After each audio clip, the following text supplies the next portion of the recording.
Scarlett, welcome to Women Finding Clarity. I'm so happy to have you here. Thank you so much for having me. I'm very excited for our conversation today. Yeah, me too. I love your story about leaving a workaholic career to pursue your own dreams. I find that to be very inspiring. And so, as we're getting started, I'm just wondering when you decided to do that, what was the turning point that made you realize, okay, it's time to change paths here?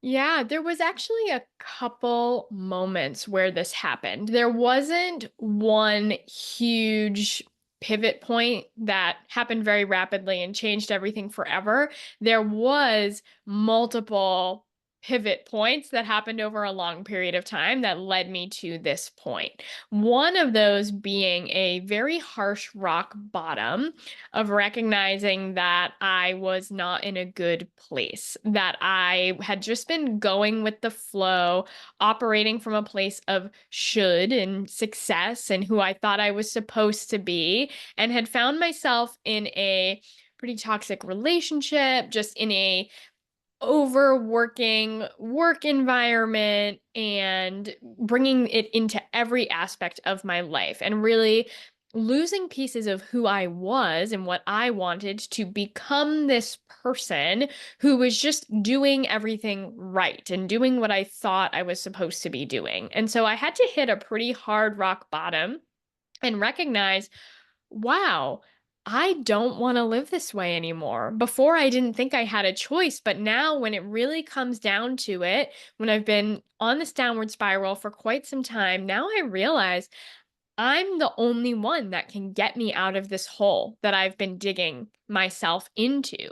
And so that was my first moment, was making the choice of I don't want to be here anymore. I don't want to live this way anymore. And then it was a slow climb of self-discovery. Who am I? What do I really want? What's important to me?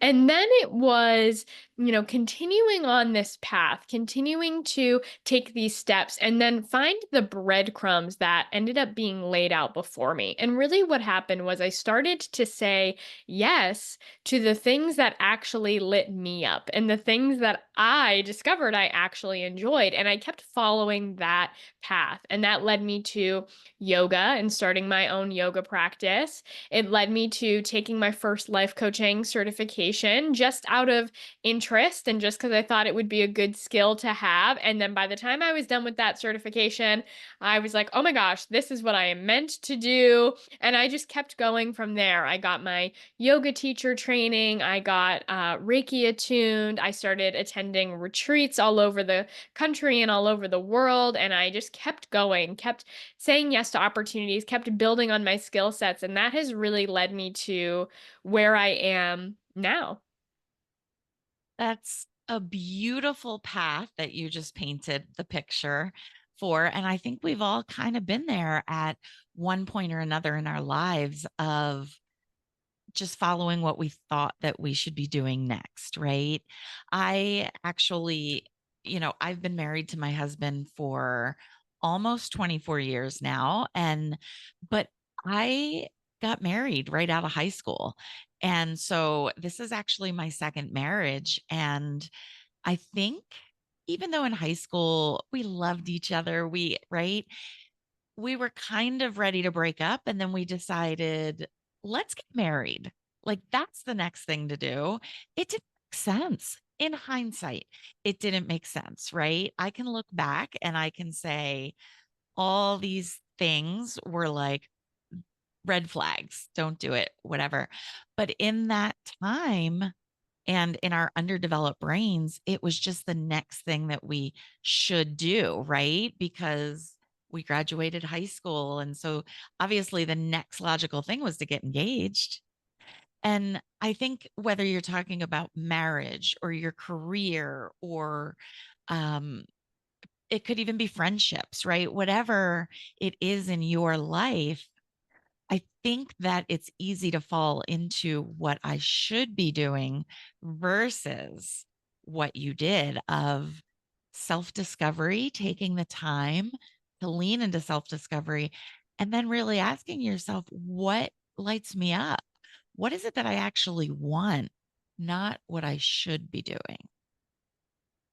Yeah, and that makes a huge difference when you start to recognize that. And it was so interesting because I didn't even realize that I was operating from a place of should or supposed to until I got out of it, right? Because I had practiced kind of shutting myself down, setting myself aside for my whole entire life. So, for me, that started as a child in school and being a perfectionist and being a type A high achiever and getting good grades and being a good student and never getting in trouble. Like I carried the weight and expectations of who I was supposed to be so much that I was a 7-year-old with migraine headaches from the stress of just being perfect and especially around authority. And so by the time I was in my young adulthood and was really starting to create my life and make big choices about who I wanted to be and the kind of life I wanted to live, I didn't even realize that I had a choice. And it blew my mind when I started to realize that I did. And especially recognize the fact that I was actually always the one in control because I felt like life was pushing me around and life was deciding for me. And then I recognized, wow, it is truly up to me and it always has been. And in fact, I'm the one that created this current situation and created this current life, and I'm the one who has to change it. I love that so much because this month's theme, as you know, is spring into clarity. And it really is all about finding that clarity for yourself, giving yourself permission to do that. And we don't always know that we're allowed. So just giving yourself permission to say, am I clear here? Am I following what I want to do? Or am I leading with what should I be doing, the external expectations? Finding that clarity, giving yourself the space for that clarity. Yeah, it's so important and it's so vital. And part of the work that I do with my clients is helping them bring in that clarity and that awareness because so often we're living our lives and we're making decisions from this place of what I like to call not enoughness, right? Like, I am not enough. I'm not good enough. I'm not doing enough. I need to be better. I need to work harder. There's not enough for me. So I need to really push myself and succeed and be better to have enough, to be worthy, to be deserving. And it's so interesting to see the way that we take action on our lives, the way that we live our lives when we're rooted and motivated by this energy of scarcity and lack and fear and not enoughness, which is a totally different energy and motivation and creates different results than living your life from a place of abundant, from a place of enoughness, from being confident, from having self trust, from feeling safe and supported and stable and living your life in that way. Yeah. I think that so many of us do walk through this life with that unworthiness, that not enoughness. And part of that comes from measuring our success based on societal or familial expectation. And so, how do you help your clients define success and value for themselves? It really starts with bringing awareness and clarity to who am I and what do I really want? And we do that by peeling away these layers of not enoughness and bringing clarity to how am I already making choices? How am I already making decisions? What is the motivation behind those decisions? And how do we peel away the pieces rooted in not enoughness and unworthiness and get to the core of who I truly am when we take all these expectations out of the picture. And instead, we say, who truly am I, without the seeds of scarcity, without the scarcity stories, without the scarcity selves within us that are putting their foot on the gas and telling us to work harder and be better and do more. And what happens when I step into my abundant self and I allow myself to dream and envision what is possible and what I want? What is it that I actually desire? What is actually important to me? What do I value? And what does that look like to live that life? And this is where it gets really interesting because the work I do is centered around money. And often we have this expectation that in order to live lives we truly love, and have everything we want, we have to have tons of money. We need to be rich. We need to be millionaires in order to be happy because where we are isn't enough. But instead, when we peel away the not enoughness and get clear on what you really want, then we can start to see, wow, I actually don't need much to be happy. There's just a few core things that are really important to me, and I can have these things and create this life that I love starting right now with what I have, and then continue to use my money to grow even more into it. So beautiful. I feel that not only just a transformation, but also an expansiveness in that process that you guide women through. So, gosh, there's so much. I feel like when we're talking about abundance, it's not only money, but money. I want to go there. You bring it up. This is really what you work with your clients on. Money brings up so many emotions like guilt, like shame, like fear. How do you help your clients process these feelings and then build healthier relationships with their finances, with their money? Yeah, and that's such a great question because exactly what you're saying, abundance is about so much more than money. But I also love to look at the relationship with money because money is about more than just money. Money is, in fact, a reflection of your relationship with yourself, right? It's a reflection of all of your beliefs, all of your thoughts, your mindset. Everything is reflected in your money and how you use your money to create the life that you are living. And so looking at your money is a really deep internal transformation. And it's not just about, looking at your bank account and looking at numbers. It's really about transforming your relationship with yourself and developing deep self worth and self trust and stepping into your most abundant self. And the way that I help my clients do this is in two ways.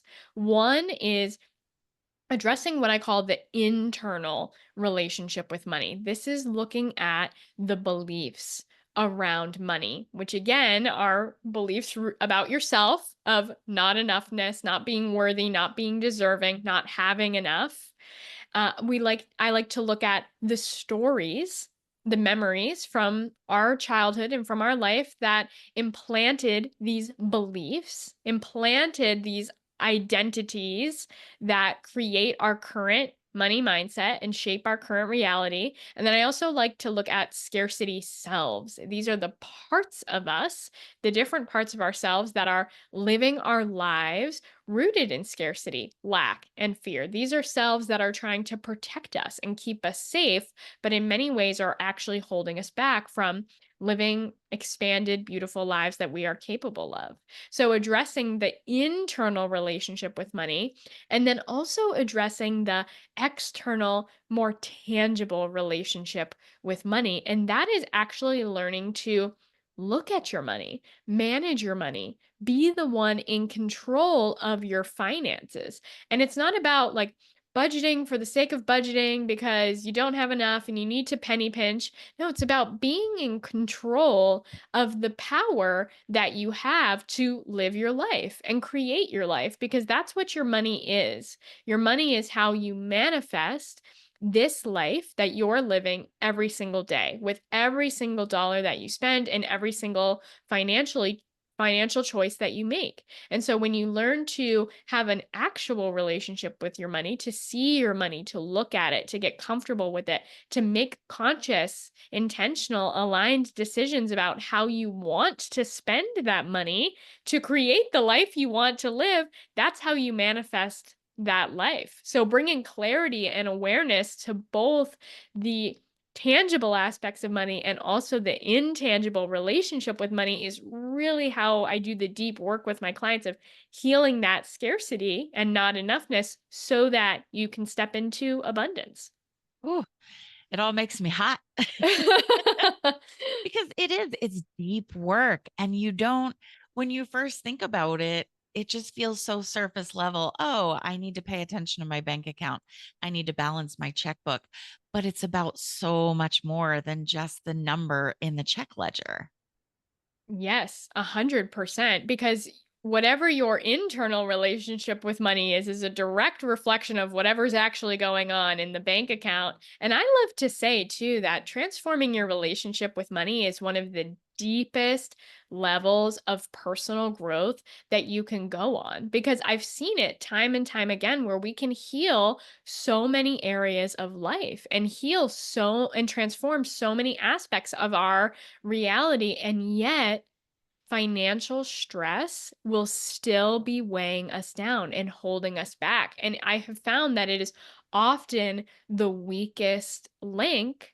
And one of the reasons why it's so potent is because in relationships, we can learn and grow a lot, right? Because the relationship is reflecting to us our triggers, our opportunities for growth. And there's a lot of healing that can come from those relationships.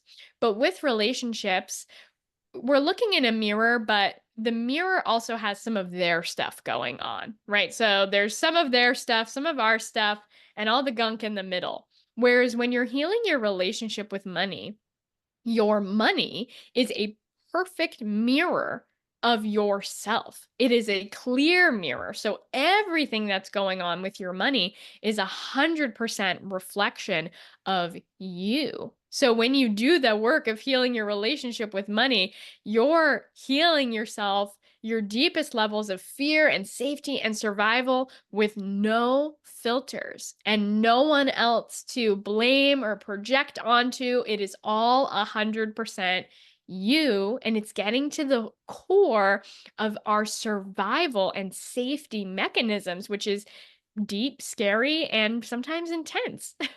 Yeah.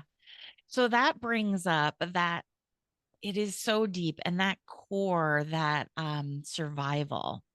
I want to just shift a little bit for a moment because we've just been talking to women in general and, your clients. I want to move specifically to women who are 40 plus, who feel like that they're really feeling the scarcity, like I'm so far behind financially. What are some actionable, achievable steps that you could offer them to moving toward more financial freedom, toward feeling more safe in their money? Yeah, and this is so important, no matter where you are in your journey, whether you think you're late in the game or you're putting it off because you're not late in the game, like the sooner you start this work, the better. And it's always the perfect time to start. So, some of the most important things that you can do is start to build a solid relationship with your money. And that looks like learning to look at it, see it clearly, right? Know what those numbers are telling you. Actually know how much you have, know where it's going, and see clearly what choices you're making with your money. So getting your money on paper and building that healthy relationship with it, because that's when you get more power and control over your life. That's when you can make really conscious and intentional decisions. So that's the first piece. And then the other piece is recognizing the emotions that come up throughout that process. Recognize when fear and doubt and lack and not enoughness comes to the table and tries to impact the way that you take action, right? And if we take action from a place of scarcity and fear, what we're doing is we're just expanding and creating more scarcity and fear. And so learning to recognize those emotions, those beliefs rooted in not enoughness, come to a regulated place, learn to heal those stories, those selves, those scarcity seeds, and make decisions and actions from a place rooted in abundance so that you can expand more of what you want and create more of what you want. One of the best examples that I like to use is, especially since I work with entrepreneurs and people who are pursuing their own businesses, a lot of them will feel very stressed about money. And then they'll go into this panic spiral and be like, oh my gosh, I need to start applying for jobs. And they'll start applying for 50 jobs online and just like start taking action from this scared place. But again, when you take action from lack, what you're doing is you're creating more lack because money and action is an expander and an amplifier. Whereas instead, I teach my clients to, okay, feel what you're feeling, notice it, allow yourself to feel this fear, the financial stress. Find safety in that. How can you look at your numbers, look at them on paper, and see how you can make it work, how you can be okay, and come back to that deep level of self trust and know that no matter what happens, you're always going to be safe. Come back into that energy of safety and trust and tap into what do you want if you were your most abundant self, if you could have anything, what feels good and feels in alignment, and then take action from that place. And that's how you will get the amplified abundant results. You just gave so much powerful information. I was literally going to almost challenge you and say, you know, mindset is key, but so are tangible tools. And you just laid out a beautiful, tangible way to take your mind shift and really use the tool of looking at it and saying, how can I shift from scarcity, from lack, from fear, and become more empowered in my money? Where is the safety in the situation here? And that is such a powerful tool. So thank you for sharing that. Yes, thank you. And it's so important. A lot of people that I work with, they have fear when it comes to looking at their money and managing their money. But what I have found is when you do it, when you get over that fear and you start to manage and track your money, you feel so empowered because suddenly your money doesn't have control over you, but now you have control over your money and therefore you have control over your life. And I've seen time and time again that 70% of my clients' money stress goes away once they start to look at their numbers, even if the financial situation hasn't changed, because now they can make choices and conscious intentional decisions about how to move forward instead of feeling like it's outside of you and you can't do anything about it no matter what you do and no matter how hard you try. It never seems to be enough. Instead, you can see what is actually happening, what choices am I making, and how can I be even more intentional, conscious, and in control of how I'm creating my life with the power of my money. So, as you were just saying all of that, what's coming up for me is, you know, it's one thing to say money is you're in a relationship with your money, right? And you want to control your money. You don't want your money to control you. And what that brought up for me is human relationship. And then it brought up the parent child relationship where I think most of us, if not all of us, can remember feeling like we don't have power over our decisions. And, well, when I get older and I can do things for myself, then this is how I'm going to do it. Right. And when we are giving the power over to the money, it's just like being a child again, where we're not in control of our own decisions. Someone else, now something else, is making those decisions for us.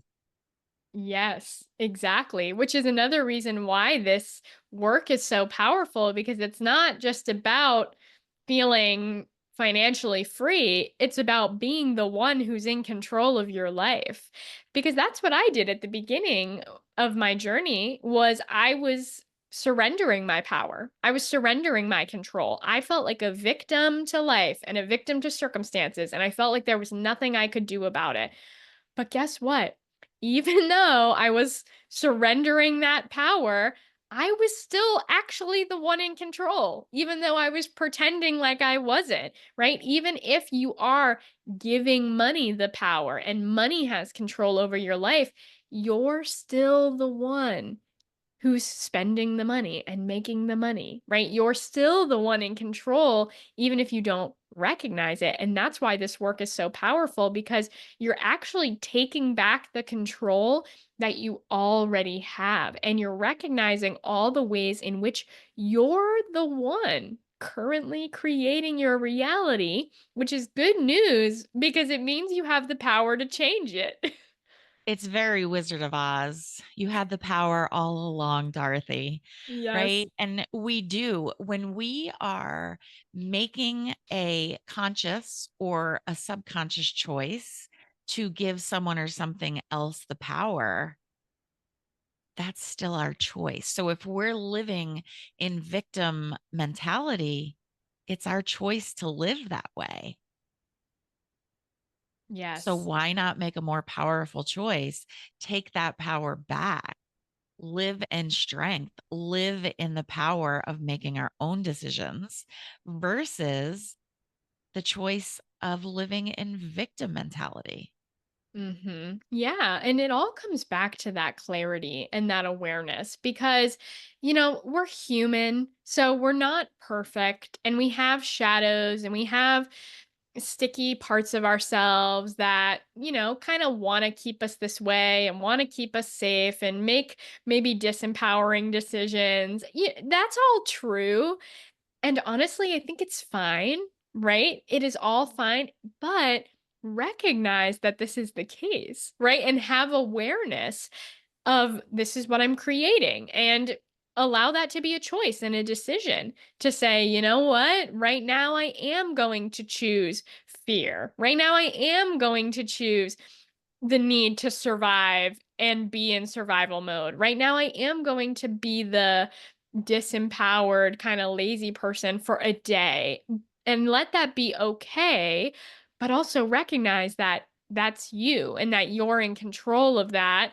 And that's a decision and a choice.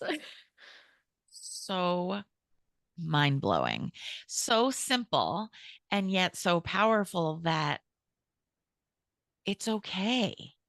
And like you said, if you want to be lazy for the day, if you want to not make big decisions for the day, that's okay. But you're in control. You're deciding to release the control. Your control is letting go. I'll tell you, this is completely different. And yet I feel like it is fitting. And so I'm going to share it. There was a time where my boys would argue back and forth, and it never stopped.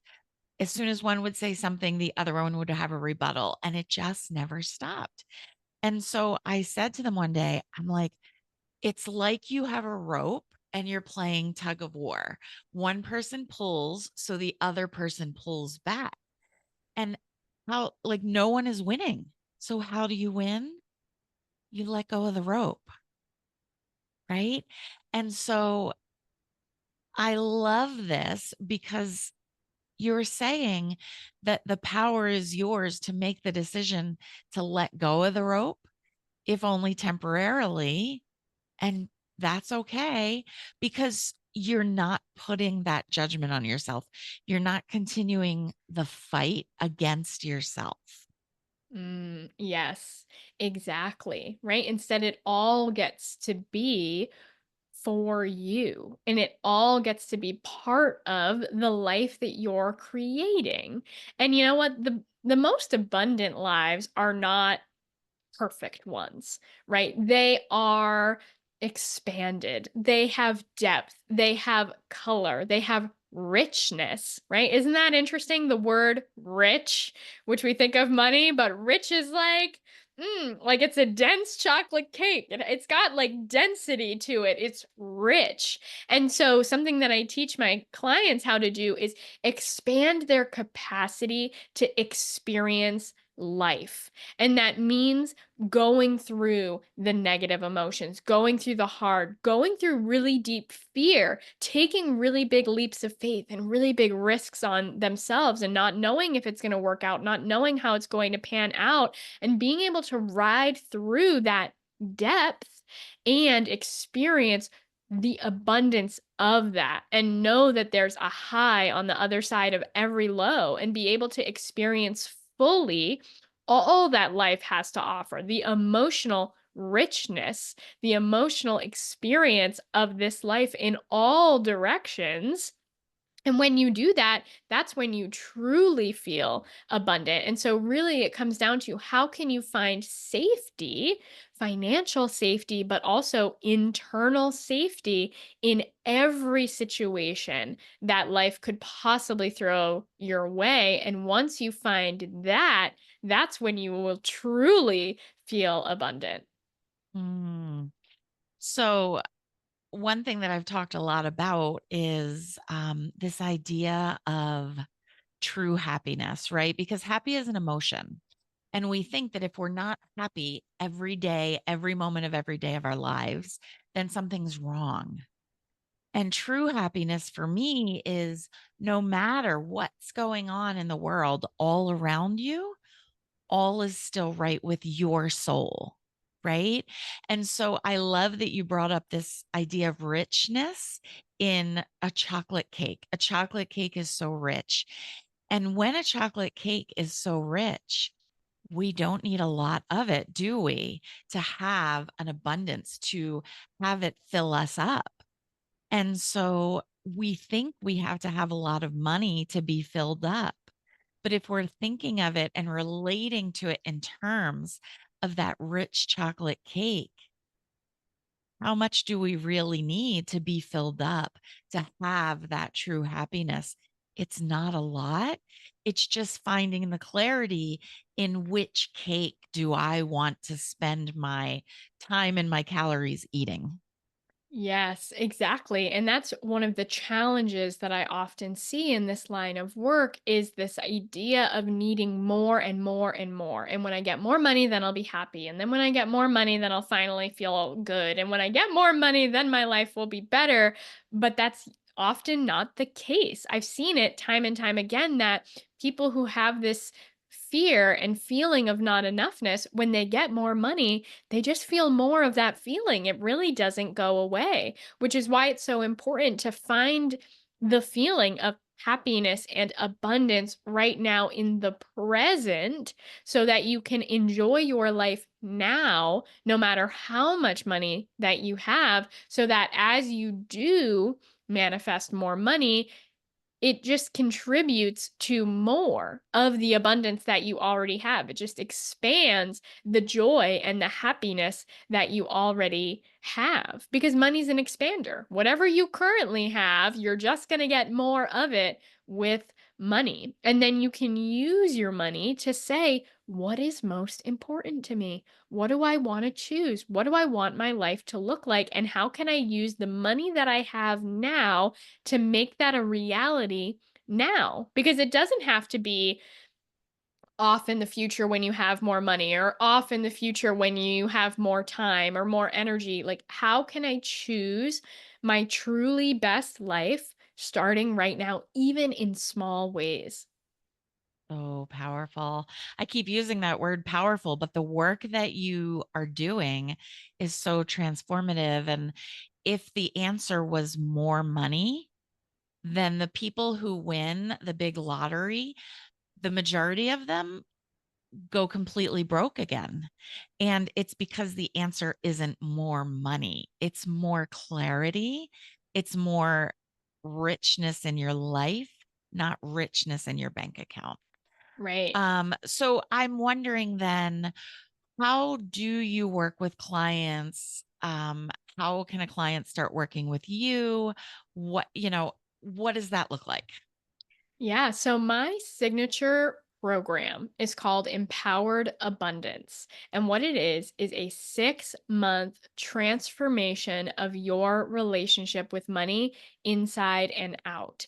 And so I help my clients transform their internal relationship with money by healing the seeds of scarcity and building a deep self worth and self trust, and also learning to manage, track, and wield the power of your money to create the vision of your most abundant life. So it's a powerful transformation where we're learning to actually manage and track your money and use your money strategically to live your vision, and also how to make your vision real now by becoming your most abundant self. And I have group cohorts of empowered abundance throughout the year. It's such a powerful transformation. I've helped clients in multiple countries all over the world in multiple career paths. And no matter where you are, what your financial situation is, where you're located in the world, like this work is powerful and transforms your whole entire life because your money impacts every area of your life. And my clients leave feeling more free, more abundant, and less stressed and scarce and repressed. And instead, they are recognizing how they are already living their most thriving and abundant lives starting right now. Mm.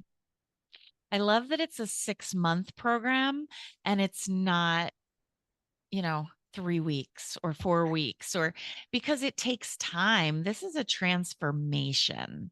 It takes time when, over the course of our conversation, it can feel overwhelming to say, "Oh, and you need to look at this and you need to do that and you need to untangle this and you need to find clarity in that." It's a lot. And so the fact that you are holding their hand for 6 months to walk through this transformative journey, it just feels so supportive. And I think that's what we need is we need almost that safety net to be courageous enough to take a look at it sometimes. Absolutely, because money can impact every single area of your life. I bet most people listening to this episode can think of the ways in which money is impacting areas of your life right now, right? Like it holds people back from traveling, it holds people back from saying yes to opportunities that lights them up. It keeps us in careers and jobs that are unfulfilling because we need the money. It prevents us from getting married because we can't afford a wedding. It prevents us from having kids because we can't afford the kids, right? And so that's all examples of money being in control of your life instead of being in control of your money. So once you do this work, not only does it heal your relationship with money, it ripples out to every area of your life so that you can truly thrive and live your best life starting right now. So, starting right now, do you have anything that you'd like to offer listeners so they can, excuse me, maybe start to develop a relationship with you and develop a relationship with their money? Absolutely. So the best thing that you can do is actually book a free abundance activation session with me. If anything that we talked about today really sparked you and you're feeling the call to do this deep work, an abundance activation is the perfect place to start because it's a free 30-minute deep dive session with me where we're going to bring awareness to your current relationship with money, the scarcity, the lack, the not enoughness that has been currently impacting you. We're going to get clarity on your vision and where you want to go. And then we're going to build a blueprint and a roadmap to help you get there. And then, if you want to talk more about continuing this work and working together, we can explore what that looks like as well so that I can support you on the full transformation. Trust me, your future self will thank you for doing this work. And so you can book your free abundance activation session with me on my website, thebizhippie.com/activate. Love that. And that link is in show notes for easy access because why don't we want to have abundance activated in our lives right away, right? Scarlett, thank you so much for being here. What an empowering conversation. So much clarity into every facet of our lives. And I hope that everyone takes you up at a minimum of, accepting your offer for a free abundance activation. Thank you so much for having me today. It was so great to have this conversation with you. And, I'm here to spread the message of abundance out into the world. So thank you all for listening.